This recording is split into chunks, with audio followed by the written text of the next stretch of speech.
Today's celebration of Palm Sunday of the Passion of our Lord Jesus Christ holds together two different, you might say, extremes. We begin by the proclamation of Jesus entering into Jerusalem, riding on a donkey. The people recognize him and proclaim that he is the Messiah. He is the Messiah, the awaited one who would take the throne and sit on the throne of David, the great king. They thought that. Why? Because in the olden times, the governors or military commanders, when they returned from war, if they were victorious, they would come in riding on a donkey. They would ride on a donkey as a sign of their bearing peace, and the people would acclaim them and celebrate their arrival. So they thought Jesus, then, when he didn't come as a pilgrim on foot, as he usually would, but he came riding on a donkey, he is the Messiah.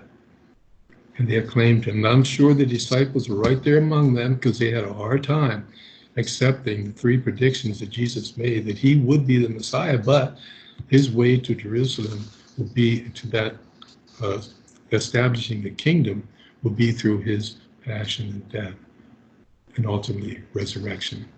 So the first part of the celebration today is that. That's the context.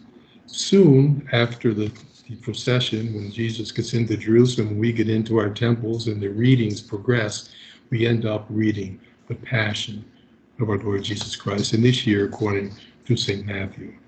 So we might ask ourselves today, this same group that was acclaiming Jesus as Messiah, Hosanna,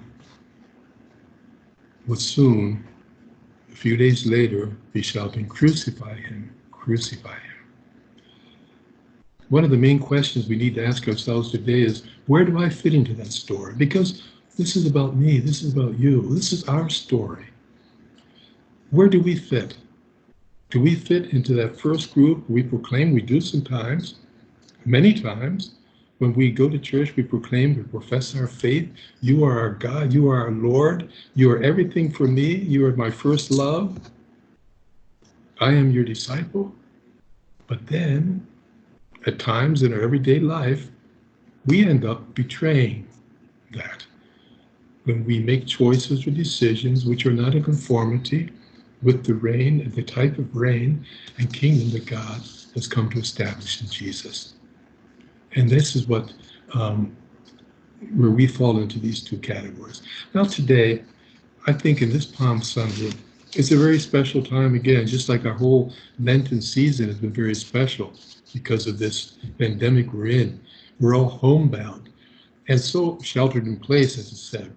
So we won't be getting probably the palms we would usually pick up at our churches on Sunday. But we might have palms left from last year, like I have my palm from last Palm Sunday at Marian. I have it in my room, in my book, in my prayer book. Or we might go out to the garden if there's a little plant or a bush or a little twig with some green on it. We bring that in to the house and hold it in our hands. I'd like to invite you on this particular Palm Sunday to spend more time in the crowd proclaiming Hosanna to the Son of David.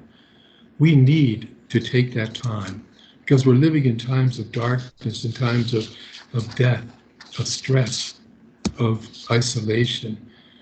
We need to take some time to celebrate our faith, to deepen our faith and conviction and recognition of God's love. So let's linger longer among those palm wavers on this Palm Sunday.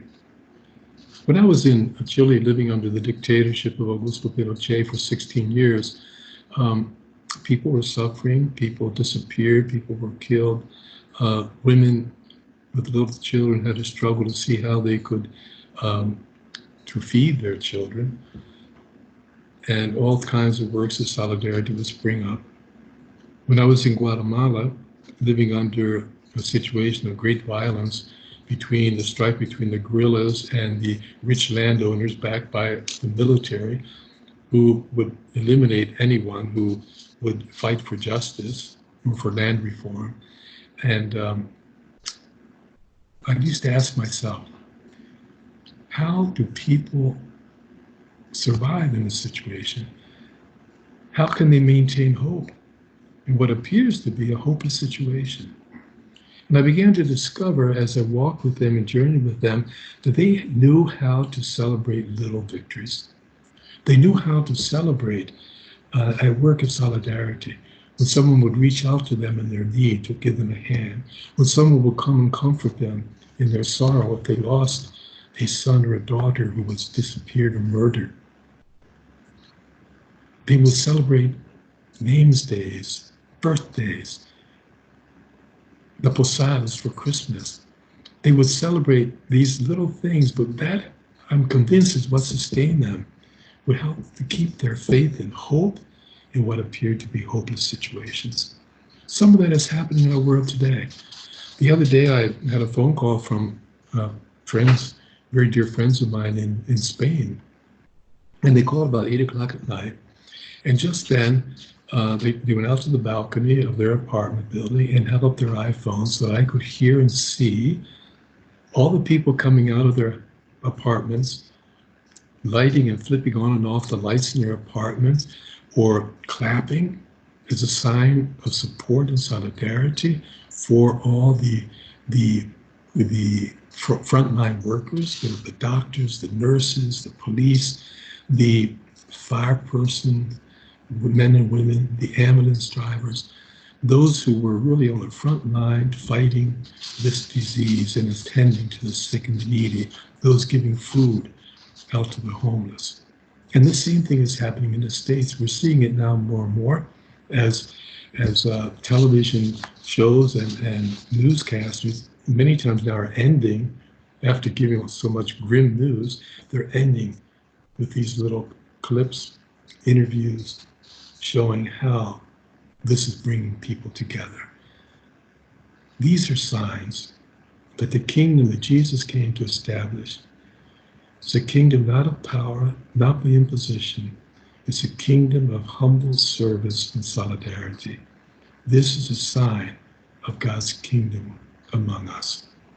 So let's take time as we begin this Holy Week, this great week of the year, when we celebrate God's love for us, that maximum expression of God's love when he laid down his life for us. But let's take time to celebrate.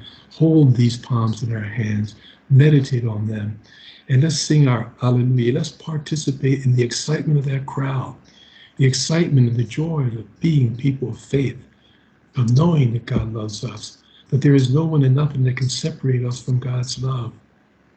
Hold that in your hand. Let's savor the moment, because we know that we will get through this, that Jesus came to show us a way through suffering, a way to conquer sin and death. And with him, and together, we will celebrate new life on Easter. God bless you.